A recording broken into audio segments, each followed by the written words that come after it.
Today, we're embarking on a profound journey into the heart of a timeless classic, Charles Dickens's A Tale of Two Cities. That's right. And our mission for this deep dive is to really immerse ourselves in a period of intense societal upheaval and profoundly personal stories. We'll meticulously untangle the intricate threads of historical context, delve into the compelling themes of sacrifice and human connection, and, reveal surprising facts that even longtime readers might have overlooked. Consider this your definitive shortcut, then, to being comprehensively well-informed on a narrative that, despite its historical setting, really resonates with astonishing power in our modern world. So to begin, let's unpack the opening of this remarkable novel. Dickens immediately sets this striking scene in the year 1775. We're presented with a parallel vision. Two mighty nations, England and France, both under the rule of kings with large jaws and queens with plain or fair faces. What does this seemingly simple yet evocative description communicate about the perceived stability of the era, particularly among those in power? Well, what's truly fascinating here is how that initial, almost deceptively calm description immediately highlights a dangerous, pervasive sense of complacency, especially, among the ruling elite. For the lords of the state, preserves of loaves and fishes, as Dickens so pointedly puts it. Right, the ones benefiting from the system. Exactly. Those who benefited immensely from the status quo, there was this profound conviction that things in general were settled forever. It suggests an entrenched aristocracy, a governing class that believed their power, their privileges, the existing social order. It was all immutable, fixed, utterly beyond challenge. Like nothing could ever change. Precisely. A perception of absolute, unshakable stability, which, as history vividly demonstrates and Dickens's narrative powerfully foreshadows, was tragically and dramatically shattered in the years that followed. And as we focus on England first, Dickens throws in some, curious details. Mentions of spiritual revelations, Mrs. Southcott reaching her 25th birthday, the famous Cock Lane ghost. What do these seemingly random anecdotes signify about the English consciousness during this supposedly favored period? These details, while appearing almost whimsical at first glance, are actually incredibly telling. They serve a crucial narrative purpose, you see. They signify a societal preoccupation with the supernatural, the trivial, the sensational, almost functioning as a form of collective diversion from more pressing realities. Like looking away from the real issues. Sort of, yeah. Mrs. Southcott, a real historical figure, was a self-proclaimed prophetess who, garnered a significant following. The Cock Lane ghost was this widely publicized hoax involving mysterious rappings and spectral manifestations. The key insight here is how collective societal blind spots, fueled by such distractions and a deep-seated complacency, can make a nation profoundly oblivious to impending world-altering shifts. That makes sense. Dickens masterfully contrasts these fleeting spiritual fads and domestic curiosities with mere messages in the earthly order of events arriving from America. Messages that are quietly yet profoundly deemed more important to the human race than any communications yet received. It's subtle but potent foreshadowing. So while England is distracted. Exactly. While England is looking inward, distracted by its internal oddities and superstitions, monumental, world-changing events are brewing across the Atlantic, utterly unnoticed by many. It reveals this dangerous disconnect between a nation's inward focus and the undeniable external reality that will soon disrupt its peace. So we have a society that seems to be either looking inward or distracted. But then Dickens sharply pivots to the grim realities of the English justice system. The text highlights that executions were meted out for both an atrocious murderer and a wretched pilferer who had robbed a farmer's boy of sixpence. What does this stark, almost horrifying comparison reveal about English law and the society it governed? Oh, this comparison is chilling, isn't it? It reveals an incredibly brutal, unfeeling, and utterly disproportionate justice system. The law at this time was mercilessly applied. It imposed the ultimate penalty, death, for even the most minor infractions, like stealing a paltry sixpence, on par with a heinous murder. It's hard to fathom. It really is. It speaks volumes about the harsh societal control exerted by the powerful, the desperate poverty that drove such petty crimes, and frankly, the chilling lack of value placed on human life outside the privileged classes. It was a system designed more for intimidation, for maintaining order through terror, than for true justice or any sense of fairness. So social commentary as much as historical fact? Absolutely. Dickens uses this detail not just as a historical note, but as potent social commentary. He's illustrating a society where human life, particularly that of the poor, was held in such cheap regard, and that creates fertile ground for resentment and, future upheaval, doesn't it? It certainly does. That truly paints a grim picture. And Dickens, in his masterful way, immediately plunges us deeper into that world with the narrative of the Mail. Picture it. A Friday night in November 1775 on the Dover Road. What were the specific conditions like, and how did this pervasive sense of suspicion shape the traveler's experience? The conditions are depicted as truly arduous. It really amplifies the sense of danger and isolation. The road itself is deep in clinging mud, forcing the heavy horses to struggle relentlessly up the notorious Shooter's Hill. It's so bad, actually, that the passengers, they have to get out and walk alongside the mail coach. Wow, really exerting themselves. Exactly. This physical struggle underscores the sheer difficulty and inherent danger of travel itself in that era.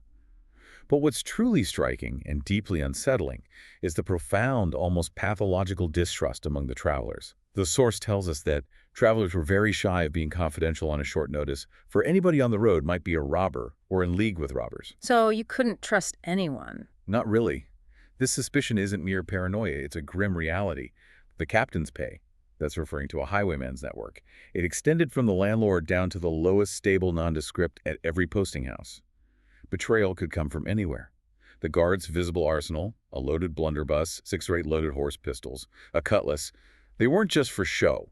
They were grim necessities. Illustrating the very real danger. Absolutely. Every encounter, every shared silence, every shadowed figure is just fraught with potential danger. It makes the journey a psychological ordeal as much as a physical one. And it's amidst this tension that we encounter Jerry Cruncher, a character who instantly leaves a strong impression. He's first introduced as the horse messenger with a blazing strange message, recalled to life. What's the profound significance of this cryptic phrase, especially when we consider Jerry's own internal reaction to it? Oh, recalled to life.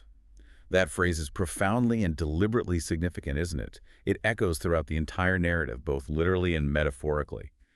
At first, it's a mystery, hinting at themes of resurrection, transformation, rebirth, themes that become central to the story.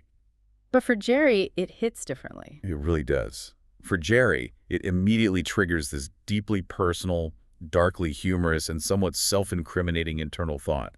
You'd be in a blazing bad way if recalling to life was to come into fashion, Jerry. This immediate, almost panicked internal reaction is just a brilliant piece of foreshadowing. Hinting at a secret. Directly hinting at his own secret illicit activities as a resurrection man, someone who literally recalls to life by grave robbing, digging up bodies for sale to anatomists. This personal connection, woven into the narrative's overarching symbolic motif, suggests that some secrets, once buried, whether a person's past or a hidden profession, refuse to stay that way. They might even be violently unearthed. It imbues a seemingly simple message with layers of meaning and dark irony right from the outset. Then, the novel's foundational chapter, The Night Shadows, offers this profound philosophical observation. Every human creature is constituted to be that profound secret and mystery to every other. This feels especially resonant in a period of such mistrust. How does this idea specifically apply to the passengers in the mail coach we just discussed? And what deeper meaning does it convey about human nature during this tumultuous period? That observation is absolutely central to Dickens's exploration of human nature and society, particularly in a time just rife with widespread suspicion and profound social upheaval. It highlights the inherent, almost unbridgeable isolation of individuals even when they're in close physical proximity. In the mail coach, the passengers are literally hidden under almost as many wrappers from the eyes of the mind as from the eyes of the body. Physically and mentally shrouded. Exactly. They're physically shrouded by their heavy jackboots and thick wraps against the elements, but far more importantly, they're emotionally and psychologically veiled from one another. This inexorable consolidation and perpetuation of the secret and individuality speaks to a deep-seated human condition. But it also functions as a powerful commentary on the era's pervasive distrust, right? Where self-preservation often dictated secrecy and suspicion. Making real connection difficult. Extremely difficult. True connection in such a world becomes a rare and precious thing, requiring immense vulnerability. This thematic thread runs deep through the novel. It establishes a foundational premise that revelation, empathy, and eventually profound connection can only emerge when these protective layers of secrecy and suspicion are painfully stripped away. It also offers a stark contrast to the burgeoning collective identity of the revolution, where individuality is often just subsumed by the mob. From the perilous roads and cryptic messages, our narrative now takes us to what seems like a bastion of stability, Tellson's Bank. But it's described in a rather peculiar way, isn't it? As the triumphant perfection of inconvenience. What does this vivid, almost oxymoronic description tell us about its character and its symbolic importance? The triumphant perfection of inconvenience. It's just a brilliant Dickensian phrase, isn't it? Because it immediately signals that Tellson's Bank is deeply entrenched in antiquated tradition, proudly resistant to any form of modern change or efficiency. It's not just inconvenient, it triumphs in its inconvenience, reveling in its stubborn adherence to the old ways. And the details really paint a picture. Oh, absolutely. The specific details Dickens provides really bring this to life. It's a miserable little shop with the dingiest of windows, always under a shower bath of mud from the passing carriages. It's fortified by iron bars proper, and your money, rather than being handled efficiently, goes into wormy old wooden drawers, from which particles of its own dry rot flew up your nose and down your throat. That sounds sharp. Doesn't it? And the partners are so intensely conservative, they would have disinherited his son on the quarter of rebuilding Tellson's. This isn't just quirky architectural description.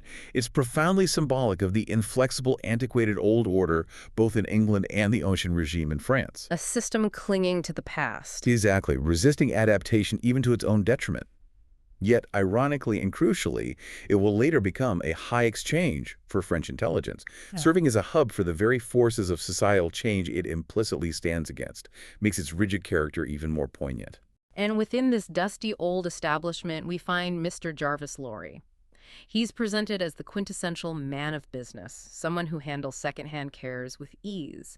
Yet, we very quickly see a deep, compassionate side to him. He's on a very personal mission, plagued by this recurring dream of digging someone out of a grave. Tell us more about this spectral figure and what the dream reveals about Mr. Lorry. Right. Despite his meticulously maintained professional facade as a man of business who prides himself on his calm demeanor and his ability to compartmentalize secondhand cares, Mr. Lorry is in fact burdened. He's burdened by a profound personal concern that bleeds into his subconscious. His recurring dream is intensely visceral. He's perpetually digging a man out of a grave. Who is this man in the dream? This spectral figure is described as 45 years old, with a prematurely white head. His face expresses this harrowing range of passions, from pride, contempt, defiance, to submission, lamentation. It reflects a mind profoundly worn and broken by immense suffering and prolonged imprisonment. This dream isn't just a nightmare, it's a direct, almost literal representation of Mr. Lorry's long-held secret and his deeply personal mission, to truly recall to life Dr. Manette from the metaphorical grave of his 20-year incarceration. So it shows his empathy beneath the surface. Exactly. It vividly underscores Lorry's deep empathy and unwavering sense of duty, showing how his professional obligations merge with a deeply human compassion that transcends mere business transactions. And now, for a truly pivotal scene, Lucy Manette enters the scene at Tellson's in London. Describe her initial appearance and how her youth, her very presence, contrasts so sharply with the ancient bank and Mr. Lorry's long-held secret. Lucy's entrance is a striking moment, isn't it?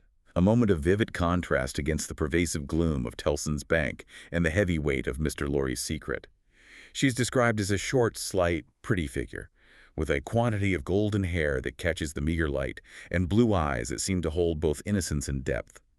Her forehead possesses a singular capacity of rifting and knitting itself into expressions that hint at a deep inner life, even at her tender age of not more than 17. A stark contrast to the gloom. A direct, almost radiant counterpoint. Her youth, her inherent beauty, her emotional openness are set against the suppressed, businesslike demeanor of Mr. Lorry and the heavy, buried secret of her father's past. She literally embodies warmth, life, and the profound potential for restoration in a narrative initially steeped in somber tones and hidden suffering. Her arrival immediately brightens the oppressive atmosphere, hinting at the powerful, healing role she's destined to play. The conversation between Mr. Lorry and Lucy then unveils the agonizing truth about her father, Dr. Manette. He was a French gentleman, a scientific gentleman, a man of great acquirements, a doctor from Beauvais, imprisoned for 20 years. What was the devastating impact of this prolonged imprisonment on Dr. Manette, and how does Lucy react to this incredibly painful revelation? The impact is heartbreakingly severe, profoundly dehumanizing. His voice is described with the faintness of solitude and disuse, like a once beautiful color faded away into a poor, weak stain.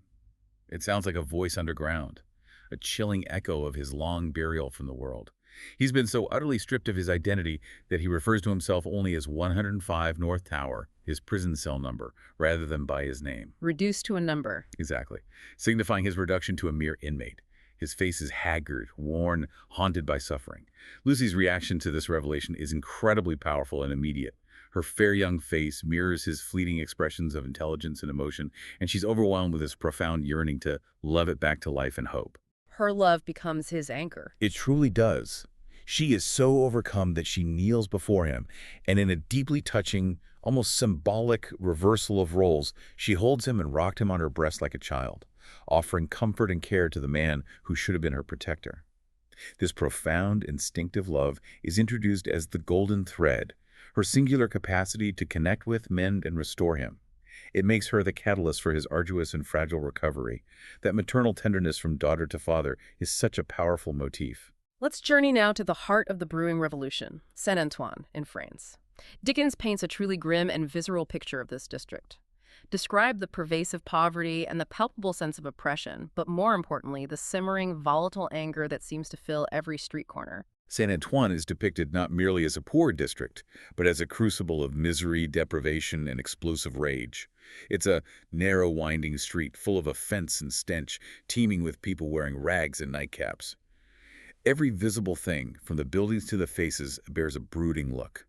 The prevalence of want, Dickens's personification of poverty, is illustrated with vivid, hunger-inducing details. The butcher displaying leanest scrags of meat, the baker offering meager loaves, barely enough to sustain life. You can almost taste the desperation. Absolutely.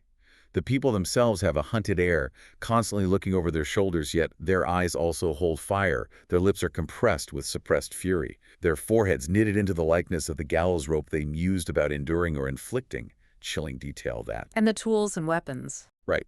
The only things represented in a flourishing condition are tools and weapons, like cutler's knives and axes and smith's hammers. This atmosphere isn't just destitution. It's a powder keg, visibly ready to explode, fueled by deep-seated oppression and a collective burning desire for vengeance. The very air seems to hum with the unspoken threat of violence. And within this incredibly volatile environment, we meet Monsieur and Madame Defarge, wine shop keepers. Monsieur Defarge has this dual-role community leader, but also dedicated revolutionary. He takes Dr. Manette and shows him to a chosen few known as the Jacques. What is the profound purpose of this show, and what does it reveal about Defarge's methodical, almost cold revolutionary mindset? Monsieur Defarge's purpose in showing Dr. Manette to a chosen few, specifically the Jacques, the code name for the Revolutionary Committee, is highly strategic, deeply calculated. He explicitly states that he believes it is well to do so. Manette, in his broken and dehumanized state, isn't just a former prisoner. He is a living, breathing, shattered symbol of aristocratic tyranny and its devastating impact on innocent lives. Using him as an example. Essentially, yes. By presenting Manette in his current condition, Defarge isn't seeking sympathy. He's fueling the collective memory of injustice, solidifying their commitment to revolution, stoking the fires of revolutionary fervor. It's a calculated act to galvanize real men of "my name Jacques is my name," reinforcing a shared identity and purpose rooted in their common suffering under the old regime. This reveals Defarge as methodical, almost clinical, revolutionary leader, capable of using human suffering as a powerful, dehumanizing tool for political awakening and mobilization. His actions aren't spontaneous, they're deliberate, part of a larger, long-game plan for retribution. But perhaps even more chilling and iconic is Madame Defarge silently knitting. This isn't just a hobby, it's profoundly, terrifyingly symbolic. What exactly is she knitting, and what does her calm, almost serene demeanor hide? Oh, Madame Defarge's knitting. It's far from a simple domestic hobby. It is a chilling, symbolic act of relentless, methodical vengeance. What she is knitting is, in essence, a register or a ledger of those doomed to die under the revolution. Literally, she is knitting their shrouds. Knitting shrouds, that's terrifying. It is. Each stitch, each turn of the yarn, is a name added to her mental and physical list of those marked for retribution. Her apparent calmness and repose of spirit isn't tranquility. It is a terrifying mask that conceals an implacable and frightfully grand woman. She's driven by a deep, personal and unyielding sense of injustice, transforming a seemingly innocuous domestic act into a sinister instrument of revolutionary destruction. Her quietness makes her more formidable. Absolutely. Her quiet, constant focus underscores her unshakable determination and the unfeeling mechanical nature of the retribution she embodies. She is the personification of the revolution's silent, relentless, and all-consuming thirst for vengeance, making her an even more terrifying figure precisely because of her quiet, methodical precision. Stepping back, what's the broader implication of this contrast? The descriptions of the Parisian aristocracy, particularly Monsieur in town, paint a picture of immense decadence. Describe his luxurious life and, more shockingly, the almost comical incompetence of those surrounding him. The contrast Dickens draws is indeed stark, almost to the point of grotesque absurdity. It's a direct indictment of the French aristocracy. Monseigneur is a figure of extreme, almost comical decadence, completely disconnected from any sense of reality or responsibility. His morning chocolate, for instance, is so elaborate it requires 4 strong men besides the cook just to get it into his throat. 4 men for chocolate, seriously. Seriously. A vivid illustration of his almost paralyzing level of self-indulgence and utter helplessness. But beyond his personal luxury, the true horror and social commentary lie in the staggering incompetence of his circle. Dickens describes military officers destitute of military knowledge, naval officers with no idea of a ship, civil officers without a notion of affairs, and doctors who made great fortunes out of dainty remedies for imaginary disorders that never existed. A completely corrupt and useless ruling class. Absolutely self-serving, completely detached from any true governance or public service. Their world is one of golden fetters, luxury that binds them, and the rustle of silk and brocade.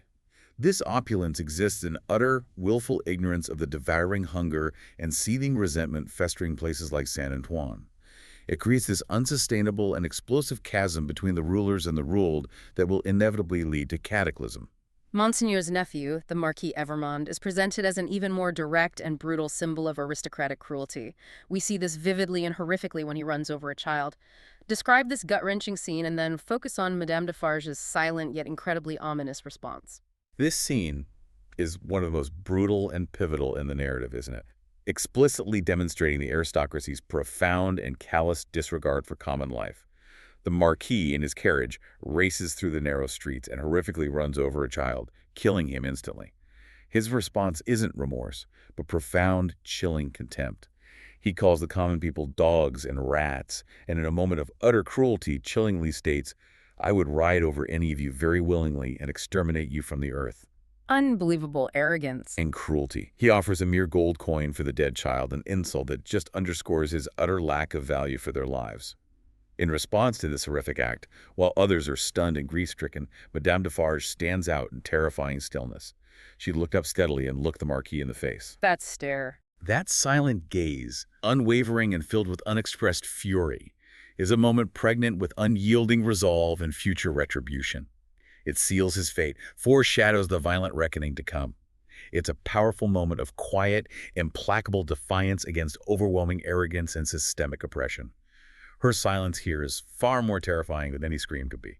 Given this horrifying display, it's refreshing to then encounter Charles Darnay, the Marquis's nephew, who fundamentally rejects this heritage. He confronts his uncle directly, declaring, "I believe our name to be more detested than any name in France." What is Darnay's core philosophy, and what does he bravely propose for the fate of the Evermond estate? Charles Darnay represents a profound moral departure from his aristocratic family. He's almost an ethical counterpoint to their inherent corruption. He views their name, the Evermond name, as an absolute curse, believing it to be more detested than any name in France, a powerful acknowledgement of the deep-seated popular hatred. His core philosophy is rooted in a fervent desire for atonement, social justice, and a more humane society.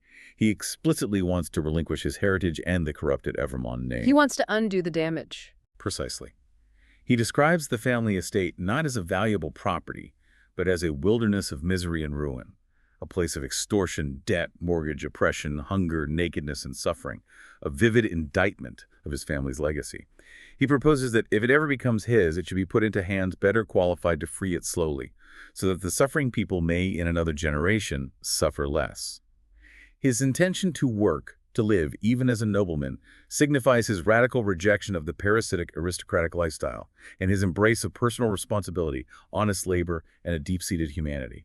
He embodies the hope that perhaps some members of the old order can break free. And this is where the narrative takes a truly dramatic and unexpected turn. The Marquis meets a dramatic, violent end. How exactly is he found, and what chilling message is left behind? The Marquis's end is swift, brutally violent, and serves as a powerful piece of poetic justice in the narrative. He is found dead in his bed, lying back on his pillow, with a knife driven home into the heart of the stone figure attached to it, a grotesque, symbolic detail.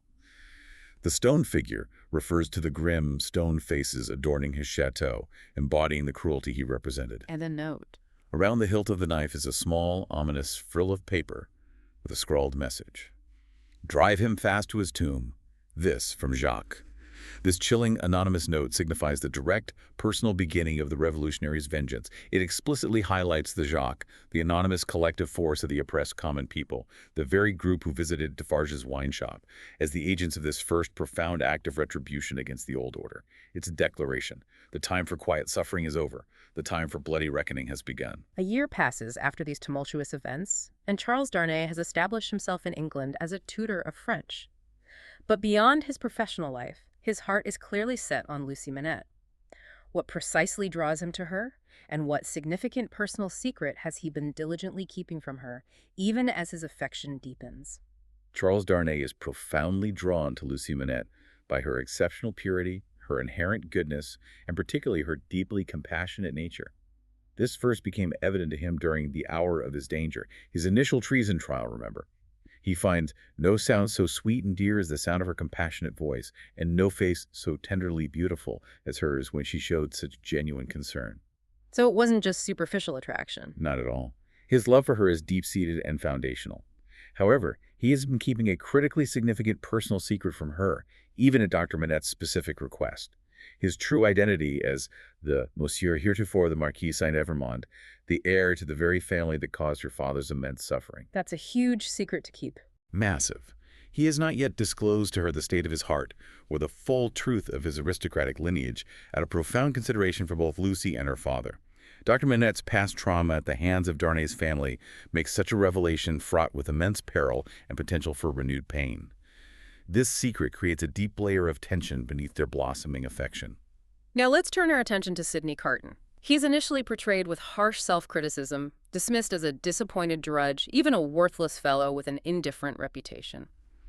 Yet, beneath that cynical exterior, his unrequited love for Lucy reveals an unexpected, almost profound depth. What is it he confesses to her in that poignant moment, and what extraordinary, almost unbelievable promise does he make? Sidney Carton initially presents as a truly self-loathing, dissipated, and profoundly cynical figure. He sees himself as a failure, a disappointed drudge who feels like one who died young. He believes all my life might have been a stark reflection of wasted potential. His reputation is indeed indifferent, and he bitterly proclaims he cares for no man on earth, and no man on earth cares for me. But Lucy changes something in him. She really does. His deep, unrequited love for Lucy becomes the catalyst for revealing a surprising, almost redemptive, profound depth within him. He confesses to her that she has been the last dream of my soul, stirring old shadows within him and giving him unformed ideas of striving afresh, beginning anew, shaking off sloth and sensuality, and fighting out the abandoned fight. It's a glimpse of a former, better self struggling to emerge. And that promise. He understands she cannot return his romantic love, but he makes this extraordinary, almost prophetic promise that is just central to his character arc. For you and for any dear to you, I would do anything. He desires to be remembered only as someone who would give his life to keep a life you love beside you. This remarkable pledge sets the stage for his ultimate selfless sacrifice, hinting at a hidden nobility beneath his seemingly squandered existence. And this is where the narrative's intricate threads truly begin to intertwine. Carton's uncanny resemblance to Darnay becomes absolutely pivotal during Darnay's English treason trial. Describe the specific accusations brought against Darnay, and then illustrate how Carton's unexpected presence dramatically and decisively shifts the entire case. Charles Darnay finds himself accused by the Mr. Attorney General of treason against the Crown. The accusations are grave, specifically passing lists of His Majesty's forces and their disposition to a hostile power, strongly implying a connection to the rebellious American revolutionaries. The prosecution, relying heavily on witness identification, initially presents a seemingly damning case. But then Carton appears. Exactly. Carton's unexpected presence in the courtroom dramatically shifts the dynamics. During cross-examination, the prisoner's shrewd counsel, Mr. Stryver, requests that the witness compare Darnay to Carton. Despite Carton's disheveled, careless, and slovenly appearance, his striking physical resemblance to Darnay is undeniable. Creating reasonable doubt. Absolutely. This visual comparison creates enough reasonable doubt to utterly smash this witness like a crockery vessel, as the text vividly describes, rendering his identification useless. The jury, faced with this undeniable visual confusion, finds that they had heard enough. And Carton, despite his apparent indifference and self-proclaimed worthlessness, becomes the unexpected key to Darnay's acquittal.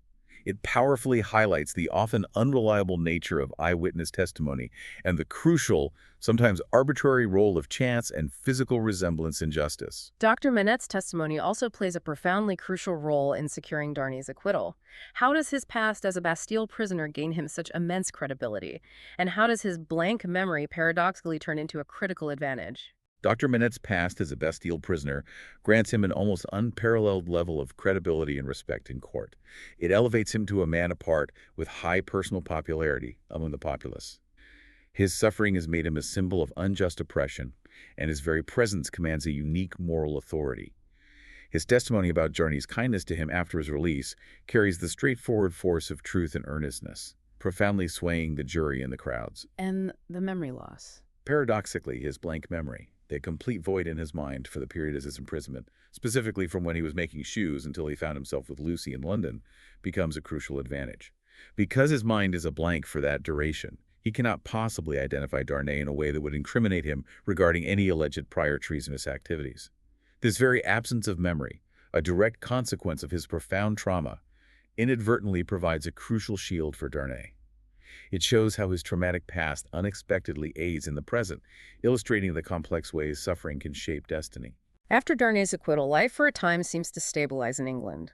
Lucy finds happiness. Her daughter, little Lucy, is born, filling their home with what Dickens calls echoing footsteps. But these sweet sounds soon become more ominous. What specific external events begin to signal the inexorable coming storm in France, transforming those gentle echoes into a growing rumble? Indeed, for a cherished period, domestic bliss prevails in Lucy's home. It's described as a quiet bliss, filled with the innocent and comforting echoing footsteps of her child and loved ones, a beautiful metaphor for a settled, happy life.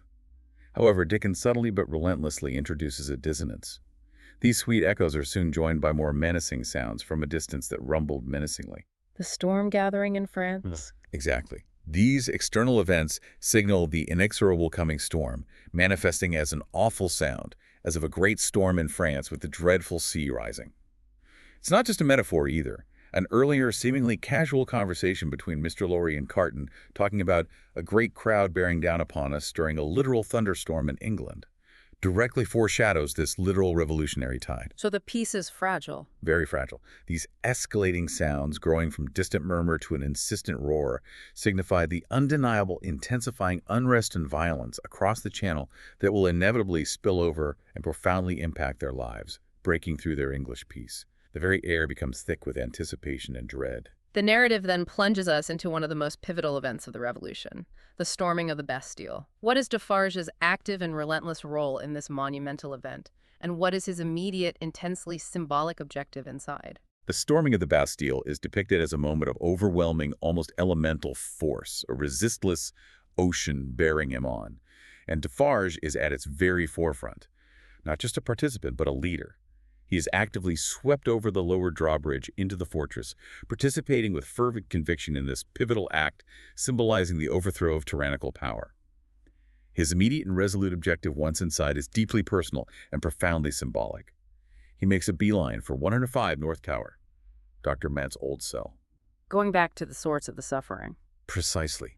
It's not just searching for a place. It's a deliberate act of reclaiming a past injustice, a literal re-entry into the physical space of his friend's profound suffering. His goal is to collect the old prisoner's belongings, which aren't just sentimental items, but tangible evidence of aristocratic tyranny. He fiercely ensures the prison officers are threatened with instant death if any secret nook remained undisclosed, demonstrating his ruthless determination to uncover and reclaim every vestige of the past injustice, fueling the revolutionary cause with visceral proof. And now, as the revolution in Saint Antoine intensifies, Dickens introduces us to The vengeance and the grotesque, chilling Carmagnole dance. What do these elements reveal about the spirit of the revolution as it descends into unbridled fury? As the revolution intensifies, we witness its chilling descent into unbridled fury and dehumanization.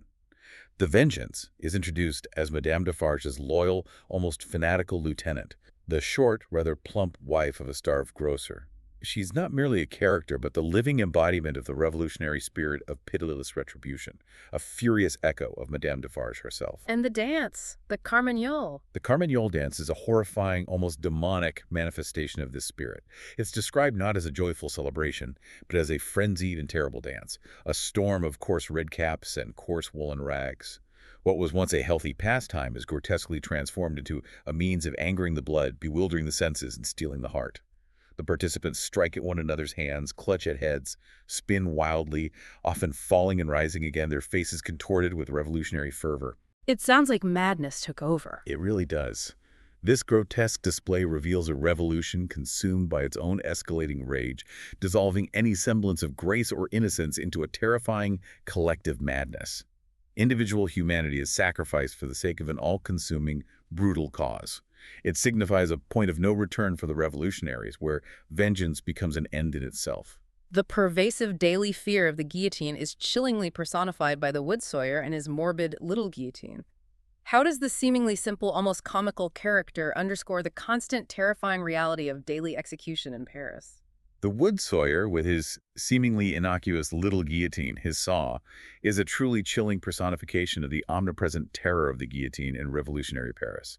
He underscores the daily dread not through explicit threats, but through his grotesque, macabre humor. As he chops wood, he sings this grim tune, la la la la la la, and off his head comes. Making light of death. Exactly. And chillingly, he applies this to anyone, even a child, saying, tickle, tinkle, pickle, pickle, and off its head comes all the family. This seemingly simple character, by normalizing and trivializing the act of execution into a song and a play, highlights the appalling callousness and brutal indifference that has gripped society. The guillotine has become such an ordinary, almost mundane part of daily life that its horror is both magnified by its constant presence and subtly ingrained into the collective consciousness. It makes the threat of execution an inescapable, everyday reality. It shows how readily human life became cheapened and disposable. As the revolution sweeps through France with increasing ferocity, the aristocracy flees en masse. Where do many of them gather in London, and what does this unexpected concentration tell us about Tellson's bank's surprisingly crucial role? As the storm breaks with unbridled fury, the aristocracy flees France in a desperate exodus. Many arrive in London, often destitute, having lost everything, and this is where Tellson's bank, despite its antiquated conservative nature, plays an unexpectedly crucial and dynamic role. It becomes the headquarters and great gathering place of Monseigneur, referring collectively to the French nobility in London. So the old bank adapts. In a way, yes. Far from being just a bank, it transforms into a high exchange for French intelligence. A central hub where they can exchange information, receive news of friends and family, and attempt to manage their shattered lives. It serves as a refuge for those who made provident remittances before their properties were confiscated, and where they could be heard of by their needy brethren. The bank, with its network and stability, becomes a critical anchor in a world of chaos. And Mr. Lorry goes to Paris. Right. Mr. Lorry's courageous decision to go to Paris himself to help with Tellson's affairs there further emphasizes the bank's deep, almost humanitarian involvement in the fate of both nations. It demonstrates how even a bastion of the old order could adapt to become a vital artery for the displaced. The narrative takes a dramatic turn when Charles Darnay is drawn back to France, as if by an irresistible magnetic force of lodestone rock, by a desperate letter from Gabelle, his old family servant. What is the precise nature of Gabelle's plea, and what powerful internal forces compel Darnay to return despite the increasingly obvious and deadly danger? Gabelle's letter, sent from the grim prison of the Abbaye in Paris, is a truly desperate, almost pleading cry for help. He details his violent seizure by the revolutionaries, the destruction of his humble house, and his accusation of treason for the simple act of continuing to serve an emigrant Charles Darnay himself. So Gabelle is imprisoned because of Darnay? Essentially, yes. Despite the clear and exponentially increasing danger, Darnay is compelled to return, drawn back by a potent combination of internal forces. This decision is driven by a profound sense of duty and a latent uneasiness that has been growing in his mind, stemming from his aristocratic lineage. He feels a moral obligation to an innocent old servant, a man suffering because of his connection to the Evermond name. He feels responsible. Deeply responsible. He explicitly compares his own burgeoning sense of duty to Mr. Lorry's unwavering responsibility to Tellson's. He clings to the perhaps naive hope that by returning he might stay bloodshed and assert the claims of mercy and humanity. He believes his personal presence could make a tangible difference, prevent further suffering. This journey is a testament to his innate goodness and his deeply held principles, even as it pulls him towards almost certain doom. Darnay's journey back to Paris is, predictably, fraught with new and terrifying dangers. Describe the relentless obstacles he faces at every turn and the oppressive new decrees against emigrants that have transformed France into a death trap. His journey back is indeed perilous, a relentless gauntlet of revolutionary fervor and suspicion. He encounters citizen patriots at every town gate and village taxing house who are in an explosive state of readiness, their zealousness fueled by suspicion. These officials rigorously inspect papers, cross-question travelers with aggressive intensity, and capriciously decide who can pass, often guided by little more than whims or lists of names. And the new laws. The gravest and most immediate danger comes from the oppressive new decrees. He learns, to his horror, that a decree was passed on the 14th, the very day he left England, which now irrevocably banishes all emigrants and, chillingly, condemns all to death who return. This decree, arbitrary and absolute, renders his life not his own upon his arrival. It effectively seals his fate before he even fully comprehends the new, brutal reality of revolutionary France. He walks right into a legal trap designed specifically for him and those like him. Upon his inevitable arrival, Darnay is immediately imprisoned in secret. What is the chilling, dehumanizing significance of this phrase, and what are the specific conditions like within La Force prison? The phrase "in secret" carries a profoundly chilling and dehumanizing significance in this context. It indicates an arbitrary and absolute form of imprisonment, where due process and basic human rights are utterly suspended. The officer's stolid, unyielding reply, "Emigrants have no rights, Evermond," underscores the complete lack of legal recourse or any semblance of justice for those deemed enemies of the Republic. And La Force itself. La Force prison is depicted with visceral, suffocating detail. It's a gloomy, dark, and filthy place, permeated by a horrible smell of foul sleep and crawling with unnamed creatures. These conditions are profoundly dehumanizing, designed to strip away not just freedom, but also dignity, hope, and sanity. Darnay's immediate thought upon entering, "Now am I left as if I were dead," perfectly captures the arbitrary nature of life and death, the psychological torment, and the utter despair prevalent within these revolutionary confines. It's a living grave. Meanwhile, outside Tellson's Paris branch, amid the revolutionary chaos, we encounter the grindstone. What visceral, disturbing scene takes place here, and what powerful symbolic meaning does this object take on? Outside Tellson's Paris branch, amidst the tumultuous sounds of the revolution, the sight of the grindstone is incredibly visceral, disturbing, and profoundly symbolic. It's described as a place where soldiers' swords are sharpened, not in a sterile forge, but by the revolutionaries themselves, with a frantic energy. The most chilling detail is that the grindstone bears a red upon it that the sun had never given and would never take away. Permanently stained with blood. Exactly. This chilling image isn't just about weapon maintenance. It represents the constant bloody preparations for the guillotine, the perpetual sharpening of the instruments of death. The grindstone becomes a horrifying symbol of the relentless, unyielding machinery of death that is now fully operational in Paris, perpetually preparing for executions. Its permanent red stain signifies the indelible mark of violence and bloodshed on the city, a visual manifestation of the revolution's insatiable appetite for vengeance and its gruesome daily ritual of death. Dr. Manette, leveraging his unique status as a Bastille captive, tries desperately to save Darnay. He initially succeeds in securing his inviolate custody, offering a fragile hope, but the swiftly enacted law of the suspected and the ubiquitous presence of La Guillotine make his task increasingly difficult, almost impossible. Describe Lisi's profound agony during this agonizing period. Dr. Manette, with his truly unique status and his high personal popularity, initially moves with a steady head among the widespread terrors. He radiates confidence in his power and skill to navigate the revolutionary currents. He manages to secure Darnay's inviolate custody, meaning Darnay is to be held safely without being immediately condemned, a small but significant victory. But things get worse. Much worse. The rapidly escalating law of the suspected cruelly struck away all security for liberty or life for anyone deemed politically unsound. Mhm. And the ubiquitous personified figure of La Guillotine casts its long shadow over every aspect of Parisian life. It makes his task agonizingly, almost hopelessly difficult. For Lucy, this period is one of profound, ceaseless agony. She lives hour to hour in excruciating dread. Her only solace and sole reliance under heaven is her father's tireless efforts. The daily visits must have been torture. Absolute torture, enduring the daily torment of visiting Darnay, trying to catch fleeting glimpses of him through his prison window, all while being confronted by the wood sawyer's macabre jokes about the guillotine, which normalized the terror around her. Her fair young face mirrors his fleeting recognition, and she clings to the yearning to love it back to life and hope, even as hope dwindles. It illustrates the crushing psychological burden placed upon her. And now, the narrative takes a truly harrowing turn. Darnay faces a second trial, a chaotic and brutal spectacle with the lowest, cruelest, and worst populace effectively directing the proceedings. But then, a shocking and utterly devastating denunciation seals his fate. Who is the accuser, and what horrifying, deeply buried secret about Dr. Manet's own past is revealed? Darnay's second trial is indeed a chaotic, barbaric spectacle.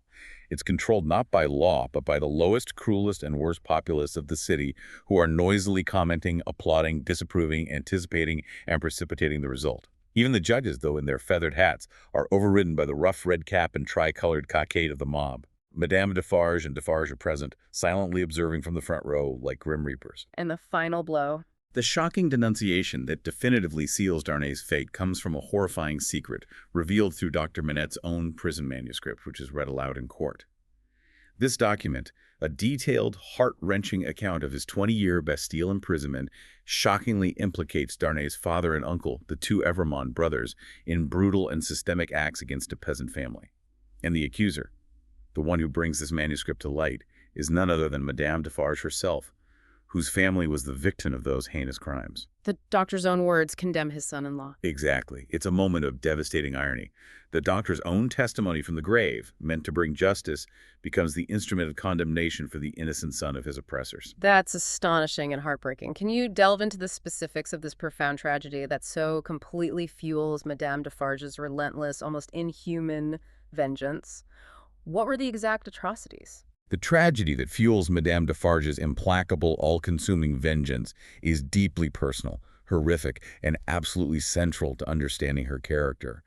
Dr. Manet's manuscript recounts in excruciating detail how the two Evremond brothers, Darnay's father and uncle, committed unspeakable atrocities against a peasant family. They abducted and brutally raped Madame Defarge's sister, leading to her eventual death. They then murdered her husband and brother when they tried to seek justice, throwing their bodies into a well.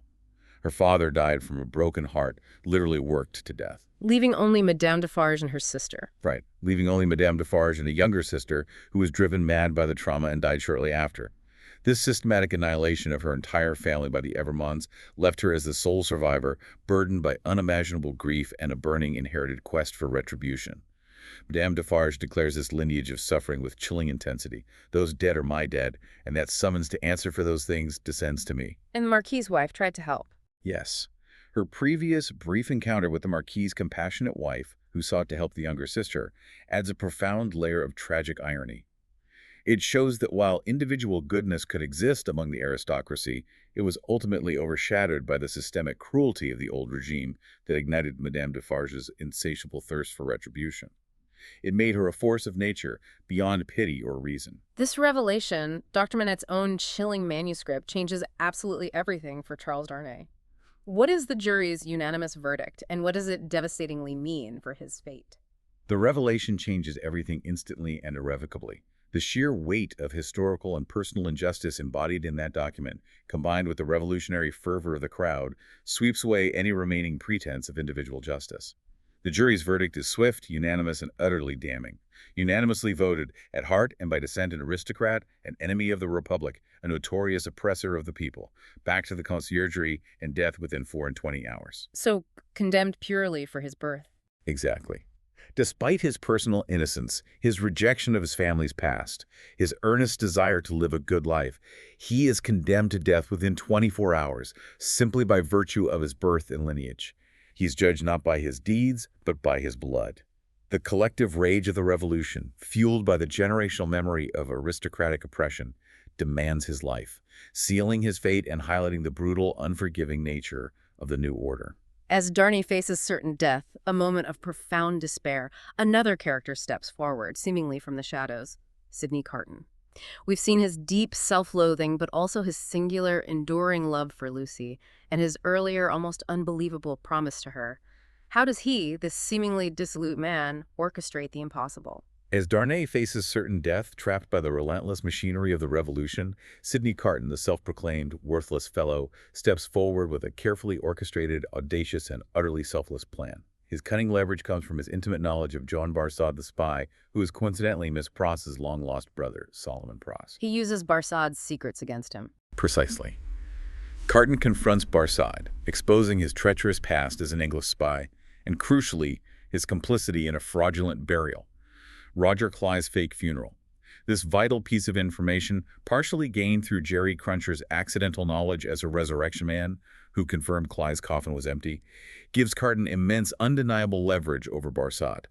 He essentially blackmails Barsad, securing his reluctant cooperation to enter Darnay's prison cell. Showing unexpected shrewdness. Absolutely. This moment highlights Carton's unexpected sharp mind and strategic brilliance, driven not by self-interest, but by his singular, profound love for Lucy and his unwavering commitment to his extraordinary promise. For you and for any dear to you, I would do anything. It's a calculated gamble fueled by absolute devotion. And this is where the narrative reaches its breathtaking climax.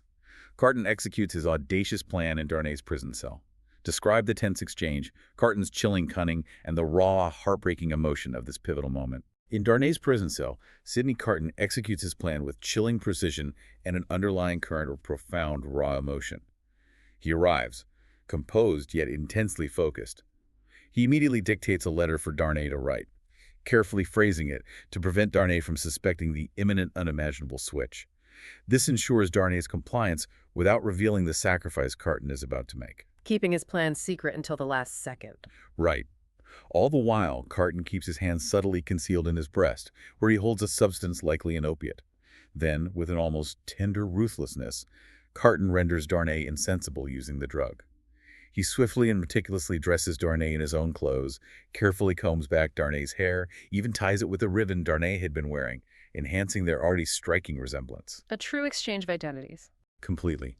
The entire exchange is imbued with a quiet, desperate intensity, as Carton meticulously engineers his own demise, sacrificing his life for the man who physically resembles him and, more profoundly, for the happiness of Lucy.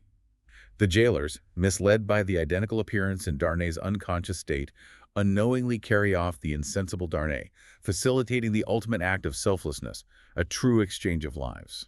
As Lucy, Dr. Manette, and the real Darnay attempt their desperate escape from Paris, what happens to Madame Defarge, the embodiment of revolutionary vengeance, as she pursues them? As Lucy, Dr. Manette, and the real Darnay make their desperate, heart-pounding escape, Madame Defarge arrives at their lodging.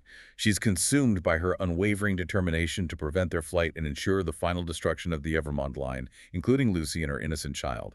This sets the stage for a fierce, climactic confrontation with Miss Pross, Lucy's fiercely loyal governess and protector. Miss Pross stands up to her. She does. Miss Pross, described by Dickens as a determined woman and a Briton imbued with an almost nationalistic resolve, stands her ground against Madame Defarge. She declares with unwavering, desperate defiance, "I'll not leave a handful of that dark hair upon your head if you lay a finger on me." The struggle that ensues is a brutal clash of loyalties and vengeances. It culminates in Madame Defarge's implied death, with Miss Pross noting her torn hair, gripped face, and dragged dress, suggesting a violent and definitive end. And Miss Pross secures their escape. Yes.